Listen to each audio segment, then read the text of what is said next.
Daniel Lara Júnior, muito bom ter você. Léo, muito bom. Valeu, Renatinho. Quantas perguntas Deus já te usou para responder dos nossos corações? Eu louvo a Deus por isso. Eu louvo a Deus porque isso é presença, isso é confirmação da presença. Eu estava ali comentando com a minha esposa, falei, quantas perguntas respondidas. Isso é Deus, né? Que está nessa atmosfera. Muito bom, muito bom. Vamos fazer esse bate-papo sobre futuro. Futuro Conference. E muito se fala sobre futuro. Muito se fala sobre futuro. Você sabe que tem uma profissão hoje de futurista. É o estudo do futuro. Tem um cargo, uma função, uma consultoria que chama Cool Hunting. O Cool Hunting, ele é um cara que ele vai buscar tendências, trazer tendências, pesquisar tendências para os próximos 5 anos das empresas. Então isso está em alta agora.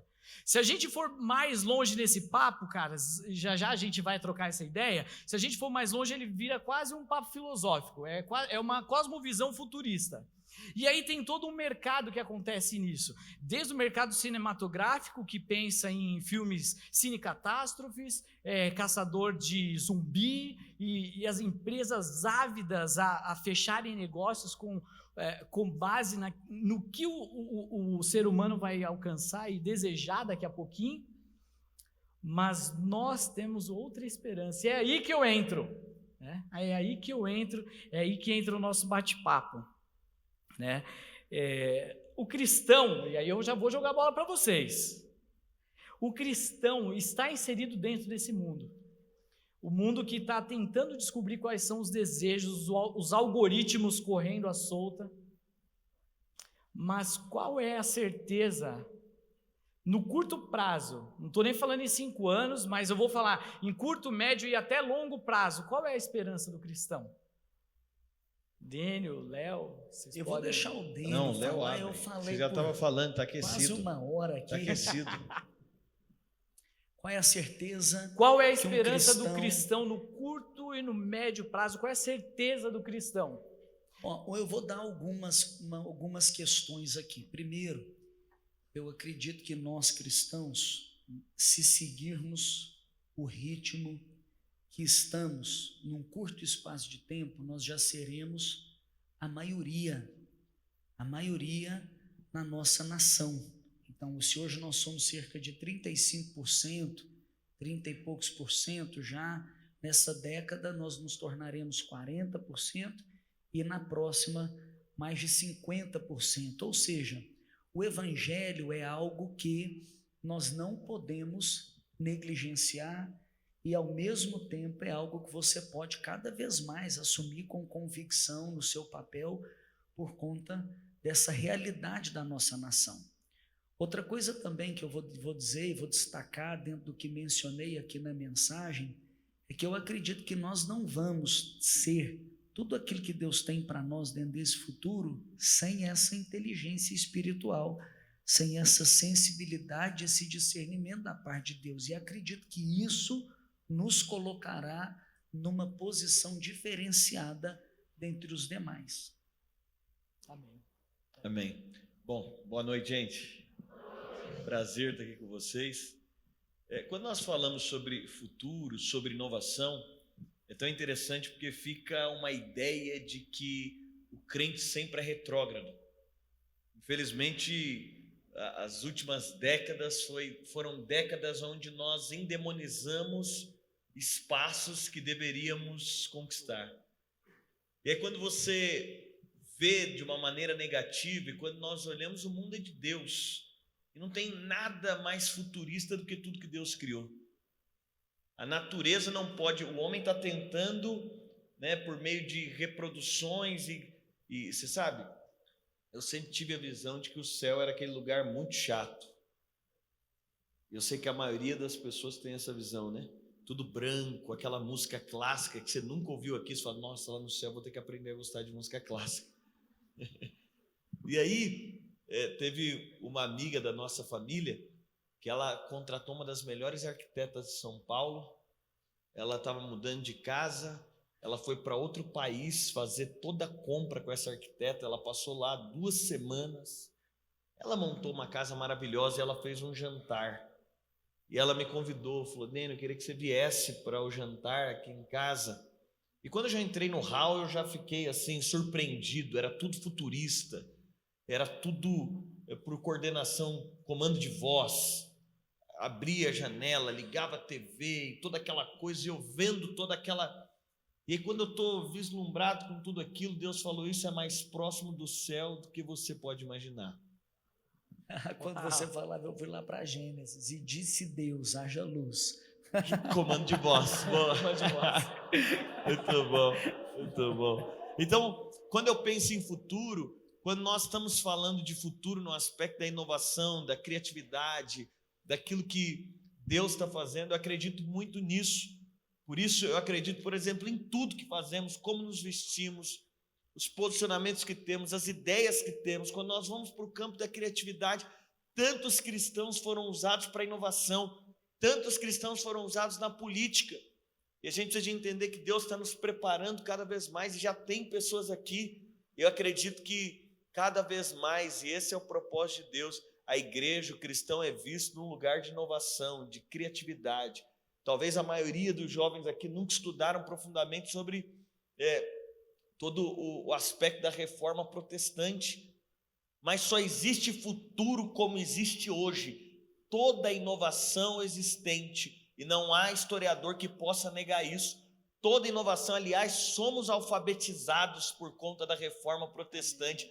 Por quê? Porque um cristão olhou, e enquanto em todo período escuro da história, o cristão era colocado num lugar de ignorância, retrógrado, lá atrás. Por exemplo, hoje, gente, as mídias, nós temos um amigo em comum que ele cuida de 200 tiktokers, né? Então tem o retiro dos tiktokers. Eu sei que o pessoal mais novo aqui acompanha, talvez até tenha algum aqui influencer TikTok cristão. São 200 cristãos, inclusive tem dois lá na Central, e são 200 tiktokers cristãos que estão aonde? No lugar do futuro, não negando o futuro, criando o futuro. Eu acredito que a igreja nós não fomos chamados a negar o futuro, a negar o que vem, mas nós somos chamados a construir aquilo que vai ser. O John Raynor, no livro dele, Chamados para Criar, ele fala que nós somos chamados como co-criadores de Cristo. Quando em Gênesis Deus criou todas as coisas, ele trouxe um universo subdesenvolvido na melhor colocação dessa palavra, para que a gente pudéssemos, junto com ele, criar junto com ele todas as coisas. Ele já nos embutiu dessa criatividade, está aí, e a gente fazendo conexões traz uma novidade da criação. Isso é louco. E o importante é que quando a gente fala sobre isso, qual que é a expectativa do cristão? A expectativa do cristão, ela não está baseada só em ir para o céu. A expectativa do cristão é, enquanto estamos aqui, temos uma missão. Nós trazemos o que tem no céu, que não foi visto, que não foi ouvido, que não foi percebido, o que ninguém jamais imaginou. Nós trazemos para a terra. Hoje, na minha comunidade, nós temos um artista, ele chama Samuel Cacheta. Ele é um artista premiado internacionalmente, acho que ele já deve ter exposto em mais de 40 países. Ele é muito novo. E ele tem contratos com a Audi, que manda ele pintar um carro. Ele é um artista, e é tão interessante quando nós vemos essa área da criatividade, porque o grande ponto é que olhem para nós, dentro daquilo que estamos construindo de futuro, e seja lá o que for, seja na área artística, na área empresarial, seja no ministério, seja na igreja, e que sempre estejam olhando e percebendo, tem algo que Deus está criando, e tem algo do céu que veio para a terra, tem algo que foi percebido que antes nunca antes tinha sido percebido. E se tem alguém que não se considera criativo, precisa ativar, né, essa consciência de quem você é, porque a criatividade faz parte do seu DNA. E um cristão já pode ter esse diferencial, porque já tem essa revelação. Amém. E pode acessar esses lugares, né? Eu gosto de pensar que nós podemos, em Cristo, assentar lá nos lugares celestiais, onde já fomos abençoados com todos os recursos espirituais para vivermos numa outra perspectiva, né? Nem de baixo para cima, mas de cima para baixo. E quando o jovem, foi feita uma pesquisa, o jovem ele acha que ele perde a criatividade dele a partir de um momento. Então foi feita uma pesquisa com diversos jovens e todo ano era perguntado: você é criativo? Sim, sou criativo. Você é criativo? Sim, sou criativo. Em determinado momento, determinada idade, as crianças pré-adolescentes normalmente começaram a responder: eu não sou criativo. E essa resposta começou a acontecer quando acontecia a comparação. Quando eu olhava para o seu desenho, eu falava: eu não desenho tão bem quanto ele, na verdade eu não sou tão bom. Quando eu olhava para o seu trabalho, e eu não sou tão bom quanto você, então eu já não sou criativo, eu já não sou bom o suficiente. Então, quando a comparação acontece, a criatividade ela morre na criança. Mas eu quero pegar um gancho no trabalho que você falou. Quando nós cristãos sabendo quem nós somos, porque até na palavra foi dito isso, sabemos quem nós somos, e a gente tem a consciência de 1 Coríntios 13:10, que diz: quer comais, quer bebais, ou quer que vocês façam qualquer outra coisa, o meu trabalho muda de significado. Então as minhas relações comerciais e as suas relações comerciais, elas passam a ser outras, porque eu já não faço mais para mim. Se eu pinto um carro para Audi, se eu crio alguma coisa, se eu desenvolvo algum produto, não é mais para mim, é para o reino, e aí eu tenho a consciência de co-criador com Cristo. Uau! Eu acho que faz a diferença dentro disso que você falou, que nos impulsiona também para esses lugares distintos e abre portas para nós, a excelência, né, que glorifica a Deus, que expressa o céu e a gente traz para a terra. Me ocorreu o texto de Colossenses 3:23. Tudo que fizerem, façam de todo o coração, como quem faz para o Senhor e não para os homens. Né? Então, quando você entende que aquilo que você está fazendo para Deus, aí você põe o coração, aí você põe o seu melhor, né? E isso te impulsiona, e essa excelência, ela sem dúvida nenhuma, né? Ela te leva para esse lugar de diferenciação. Amém, amém. Muito bom. Eu não sou o que eu faço. A minha identidade não é definida pelo que eu faço, mas o que eu faço expressa quem eu sou. Então, alguém me faz um pedido: faz isso aqui. Eu não sou o que eu faço, mas a forma que eu fiz expressa quem eu sou. Então, eu sempre estou deixando a marca do que eu sou. Seja lá no que nos pediram para fazer. A gente sempre precisa de pensar que nós, às vezes, não vamos ter muitas oportunidades da vida de passar em determinados lugares. E nas oportunidades que tivermos, que fique marcado. Foi feito com empenho, com excelência, foi feito com coração, com disposição, foi feito com entrega. Essa é a expressão do Espírito de Cristo. Amém. E aí quando a gente olha, e sobretudo, e essa é a revolução do nosso tempo, quando nós olhamos na nossa comunidade, nós pegamos alguns presidentes de empresas, sobretudo 3, e nós criamos um programa para o jovem chamado CEP, Criatividade, Empreendedorismo e Propósito. E trazendo sempre isso: se Cristo está em mim, os lugares pelos quais eu passo, vai ter uma marca de Cristo. E aí no fim, como foi dito aqui, a glória não é para mim. Alguém está olhando e dizendo: uau, isso aqui é incrível. É Jesus com 12 anos, que crescia diante de Deus, mas não era só diante de Deus. Então não faz sentido. E esse crescer aqui está falando do 360, da vida completa. Ele crescia diante de Deus, mas crescia diante dos homens. Amém. Também. Lá no emprego alguém dizia: tem alguma coisa diferente. Esse rapaz aí tem alguma coisa diferente. Em casa alguém dizia: tem alguma coisa diferente. Nos lugares que ele estava, na escola, alguém dizia: tem alguma coisa diferente. Por quê? Porque eu não estou crescendo só diante de Deus, eu também estou crescendo diante dos homens. Isso é estatura e graça, né? E aí as pessoas falam: como você chega? Chega uma hora que você tem que dizer: é peixada. É peixada. Se você conhecesse o meu pai, é peixada. É só ele fazer uma ligação que as coisas começam a acontecer para mim. Né? Eu sou peixe de quem? Eu sou peixe do meu pai, porque eu sei quem eu sou. Onde eu passo, eu deixo minha marca, faço essa revolução, marco uma geração e trago pessoas para o conhecimento de Cristo. Mas eu quero pegar um gancho, que todos nós passamos por fases. Todos nós passamos por fases. Fases boas, fases não tão boas, fases difíceis. Eu nunca passei por fase. Que bom, que bom, que bom. Tem que ser sincero. Todos nós passamos por momentos de tribulação. E eu lembro de uma frase do Léo, e aí eu quero jogar também essa frase, uma frase muito, muito boa. Planejamento para viver as estações.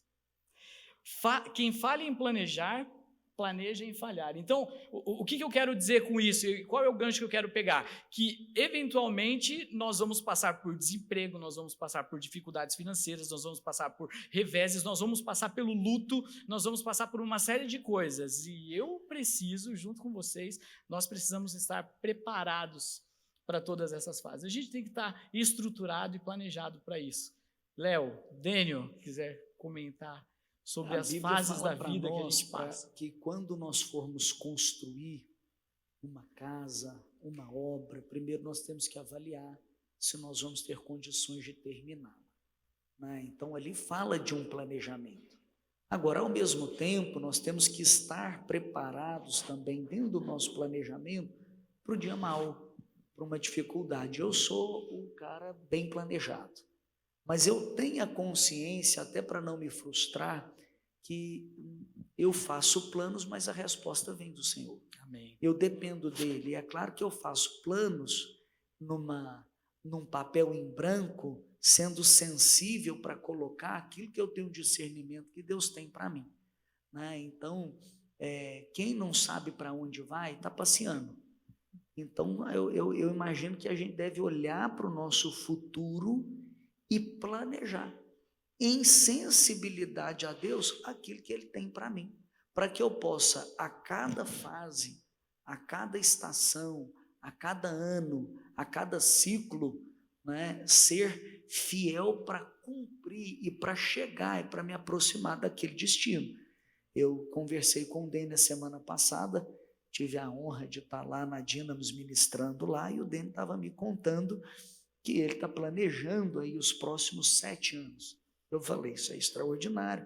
Eu sou o tipo do cara que eu gosto de planejar os meus próximos 5 anos, a minha próxima década. Eu sei que onde eu estou é graça de Deus, é mão de Deus, é Ele que fez, mas lá atrás Ele me tocou, Ele me deu a sensibilidade para olhar para frente, para traçar um alvo, para estrategiar de uma certa forma alguns caminhos que eu vou andar. Para quê? Qual é o problema de todo mundo que estabelece um alvo?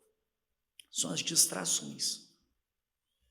Além das distrações, é um caminho que não foi elaborado, e hoje nós colhemos fruto do caminho que nós toleramos, ou nós vamos colher fruto do caminho que em Deus nós criamos.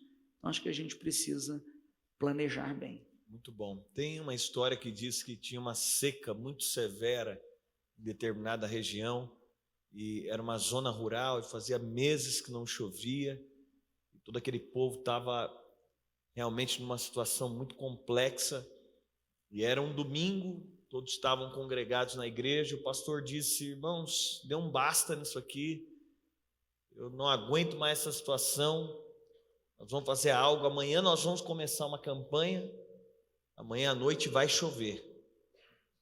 O pastor então mobiliza a igreja para o dia seguinte, uma reunião às 20 horas, vem todo mundo para a reunião, mas veio uma moça de guarda-chuva. Ele tinha liberado uma palavra e ela vem com guarda-chuva na mão, só ela. E alguém pergunta: por que você está de guarda-chuva? Ela falou: porque eu estou preparado com base naquilo que eu creio. Então, a fé é uma perspectiva que me coloca na visão de futuro, mas ela me gera um posicionamento agora. Então, eu não estou esperando o futuro, eu estou posicionado agora. E eu vou dizer, Paulo vai dizer na carta mais feliz da Bíblia, a carta aos Filipenses, e vale muito para o brasileiro na nação mais ansiosa do mundo. O homem que escreve a carta mais feliz da Bíblia, escreve, sabe de onde? Preso. E alguém pode perguntar: alguém pode estar feliz preso? Tá. E Paulo vai escrever a carta mais feliz da Bíblia preso em Roma, e era preso injustamente ainda. Tá preso já não é bom, preso injustamente é pior ainda. Mas Paulo vai terminar Filipenses dizendo: eu aprendi a me contentar com o que tenho. O futuro brilhante não é para quem está ansioso com o presente, é para quem está contente com o agora. Amém. Então, esse futuro extraordinário que Deus nos convida a viver não é a fuga do presente. Eu não quero futuro porque eu estou fugindo do presente. Porque eu creio numa coisa: Deus não está construindo o futuro está pronto. Deus está nos preparando para o futuro que já está pronto. Amém. Então Deus não estava, Egito estava pronto, o trono estava pronto, a cruz estava pronta, mas Ele está preparando José. Então o nosso futuro está pronto. Então muita gente acha que vai chegar no céu e vai ser cobrado do que não fez. Deus vai te dizer: você não fez isso, você não fez aquilo, você não fez aquilo outro. Tudo bem, eu acho que... Mas esses dias eu ouvi, a gente não faz teologia com experiência, mas eu ouvi alguém dizendo que foi ao céu, e chegou no céu, foi passando por centros de distribuição, e o anjo foi mostrando para ele, e ele viu um centro de distribuição com muito dinheiro, e a pergunta dele era: para que esse tanto de dinheiro? Ele disse: isso aqui é dinheiro que já está tudo liberado para a terra, só está esperando as pessoas se apropriarem para liberar. Aí ele foi andando um pouco mais, e aí ele viu muitas pernas. Falou: que são essas pernas aqui? São pernas que já estão sendo liberadas para curas, só está esperando se apropriar. Ele foi passando, e aí ele disse, e a sensação era: só estava esperando se apropriar. Você sabe, eu acho que nós vamos chegar no céu, e mais do que Deus dizer: você não fez, Ele vai dizer: já estava pronto, você só não se apropriou. Porque Efésios vai dizer que Ele já nos colocou num lugar, não está no futuro, está no passado, porque a cruz já me deu o futuro. Quando Ele vem, a cruz está dizendo: o futuro já está pronto, agora eu estou te preparando para o futuro que já está pronto, agora eu estou preparando a sua história para o futuro que está pronto. Então, esse lugar de futuro é um posicionamento da minha história de que Deus está me preparando. Então eu não estou ansioso com o futuro. Aí Paulo diz: eu aprendi a me contentar com hoje, porque Jesus tem uma mania: tudo que põe na mão dele, ainda que não seja suficiente, ele está erguendo, dizendo: obrigado pelo que está na minha mão, porque eu sei que quando eu estou contente com hoje, o amanhã o Senhor está cuidando, e o amanhã vai ser maior que o hoje. Mas eu não quero fugir do hoje para amanhã, eu estou preparado no hoje em gratidão, porque eu sei que o Senhor faz é sempre de glória em glória, é uma porção maior, e vai ser maior do que está acontecendo hoje. Amém, amém. Uau! Eu planejo, submeto, vivo em contentamento e entendo a importância da presença, que me revela qual é o caminho que eu devo trilhar e qual é a esperança que eu devo ter, que ela está lá na glória em Jesus, que já me deu todas as coisas. Uau! Né? E eu quero finalizar então agradecendo e lembrar da prioridade da presença. Você falou algo que eu ia falar no começo, mas a conversa foi para outra. A OMS falou que nós somos a nação mais ansiosa do mundo. Mas nós precisamos submeter deixa eu só fazer a nossa ansiedade à Esses presença. dias eu estava com um amigo que é psiquiatra, eu brinco que a gente sai para almoçar, eu falo que é minhas consultas grátis, eu brinco com ele. E ele estava dizendo para mim uma pesquisa, ele também é pastor, uma pesquisa que pegou as pessoas dormindo, que é o momento que você está mais relaxado. E aí ela fez uma avaliação de uma pesquisa mesmo, então, para avaliar o nível de descanso, de relaxamento de alguém dormindo. E a mesma pesquisa pegou a pessoa orando, isso com várias pessoas, obviamente, e descobriu-se que enquanto você ora, você está mais descansado do que enquanto você dorme. A gente desfruta disso, né? Uau. Legal. Para finalizar, a última pergunta. A banda já subiu. Já estão nos expulsando aqui, me deram um cutucão a aqui, ó. importância da presença, mas eu queria só as palavras finais. Nós sabemos a importância da presença, de submeter a nossa vontade diante de Deus, submeter todos os nossos planos diante de Deus, mas eventualmente pode ter algum jovem, algum adulto aqui desesperançado, achando que não tem mais jeito, que não vai virar a chave. Não virei a chave até agora, não viro mais. Não viro mais. Meu futuro não aconteceu até agora, não casei até agora, não virei até agora, não cheguei até agora, Pode ser não hoje. chego mais. Casamento Não a gente viro a pode chave resolver. mais. Qual é a palavra final? para esse jovem, ou esse adulto, esse adolescente que está aqui, que fala, eu não vou dar em nada. Vamos levantar todos solteiros, que essa parte a gente resolve. Mas não hoje. só em casamento, profissionalmente com Deus, diante do Senhor, o cara não virou e ele está buscando essa virada de chave. Qual é o conselho para esse? A nossa vida aqui na frente, eu creio que já é uma inspiração. Amém. Nós somos uma carta viva. Nós somos um reflexo, um espelho, uma expressão daquilo que Jesus é capaz de fazer. E o texto que eu leio para você, ou cito para você, é o que está em Efésios, capítulo 3, verso 20. Ora, aquele que é poderoso para fazer infinitamente mais. Ele é poderoso para fazer infinitamente mais. Eu creio que a minha vida é uma mensagem de esperança. É para dizer para o improvável. É para dizer para aquele que já tinha sido deixado até por conta da família, do investimento e de todos os recursos empregados e não teve o retorno. Eu digo para você que se Deus fez comigo, na sua vida, a palavra é infinitamente mais. Mais do que você já teve coragem de pedir, e se não teve coragem de pedir, mais do que aquilo que você pensou. Infinitamente mais do que pedimos ou pensamos, de acordo com o seu poder que opera dentro de você. O poder está dentro de você, então ativa ele. Esse mesmo texto lá de Filipenses, o apóstolo Paulo vai dizer, tudo posso naquele que me fortalece. Então ative esse poder ilimitado de Deus que está dentro de você, para você viver em fé o infinitamente mais que Ele tem para te dar. Amém. O que o Léo falou é graça. Graça é para quem não merece. Enquanto você merece, é só salário, é isso que Paulo diz. Mas graça é quando você é pobre demais para comprar e Deus é rico demais para vender. Se aquilo que você precisa, você é pobre demais para comprar e Deus é rico demais para te vender, então você pode se apropriar por meio da graça.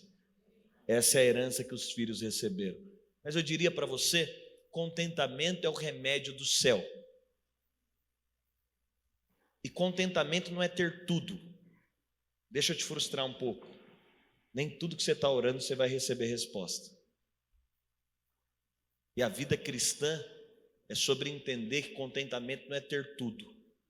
E até o não que Deus diz é para o nosso bem, porque a gente acha que a gente sabe o que a gente precisa, mas Deus te conhece mais do que você mesmo.